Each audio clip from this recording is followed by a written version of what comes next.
अगर आपने अभी तक मेरा चैनल सब्सक्राइब नहीं किया तो वीडियो के नीचे रेड कलर में सब्सक्राइब लिखा हुआ है, इस पर क्लिक करके मेरे चैनल को सब्सक्राइब करें और उसके बाद उसी के साथ बेल का आइकॉन बना हुआ है उस पर क्लिक करें ताकि मेरी हर नई आने वाली वीडियो का नोटिफिकेशन आपको मिल सके। अस्सलामु अलैकुम वरहमतुल्लाहि वबरकातुहू। आज की इस वीडियो में मैं आपको सैकुलेंट प्लांट जो मैं कहीं से लेकर आया था, ये मुख्तलिफ दो किस्म के इस डब्बे के अंदर लगे हुए हैं और जहाँ से मैं लेकर आया था तो वक्ती तौर पर मैंने इनको दूध के डब्बे में लगा दिया था। तो ये दो किस्म के हैं, एक ये है और एक ये छोटी छोटी लंबी लंबी इसकी टहनियाँ हैं। ये हैंगिंग जो गमला होता है, लटकाने वाला जो गमला होता है उसके अंदर लगाने के लिए है। इसकी लंबी लंबी जो है ये टहनियाँ इस तरह, ये अगर आपको नज़र आ रही हो तो ये लटक रही होती हैं। तो इसके लिए मैंने ये एक घर की जो इस्तेमाल होने वाली जो बोतलें हैं जिनको आमतौर पर हम फेंक देते हैं, उनका मैंने ये हैंगिंग गमला बनाया है, तैयार किया है दीवार के साथ लटकाने के लिए। तो इसके अंदर मैं इनको लगाऊंगा। सबसे पहले मैं इनको इस डब्बे से निकाल देता हूँ। डब्बे में मैंने इनको आर्जी तौर पर लगाया था। इनको काफ़ी दूर से ज़िला मानसेरा से मैं लेकर आया हूँ।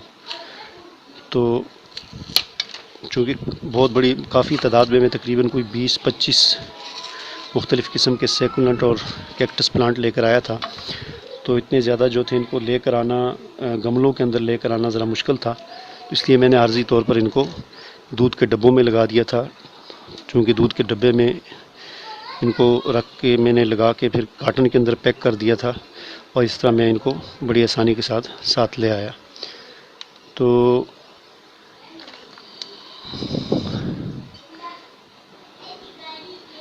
ये आप देख सकते हैं, ये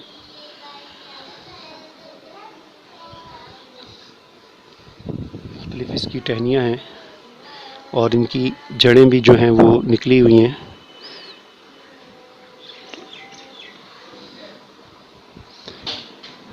इनको मैं इस तरह करके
ये मिट्टी जो है ये बालू मिट्टी है, नहर के थल से निकली हुई मिट्टी है।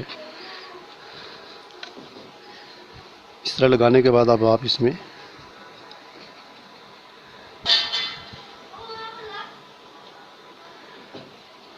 पानी डाल देंगे हम ताकि इसकी ये टहनियाँ जो हैं अपनी जगह पर पक्की हो जाएं।